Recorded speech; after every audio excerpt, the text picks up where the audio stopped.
Viral momen tamu undangan mengeluh gegara tak ada daging di menu makanan, tuai hujatan, ramai diingatkan warganet. Beredar di media sosial sebuah video yang memperlihatkan seorang tamu undangan tampak kecewa saat menemukan isi makanan yang tak sesuai dengan keinginan.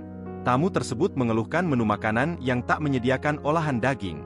Sontak ulah tamu undangan itu pun ramai mendapat kritikan dari warganet usai diunggah melalui akun Haris 7 Munandar pada Minggu, 20 Mei 2024. Dalam video yang dibagikannya, pria tersebut memperlihatkan suasana hajatan yang juga turut dihadiri oleh tamu-tamu lainnya. Ia pun memperlihatkan isi meja makanan dengan menu prasmanan seperti telur balado, tempe goreng, dan sayur sop. Namun tamu undangan itu tampak mengeluh lantaran tak menemukan daging di menu prasmanan yang tersedia. "Nikahan kok gak ada dagingnya?" tulis tamu tersebut. Ia pun tampak hanya membuka-buka panci tempat makanan tersedia tanpa mengambilnya.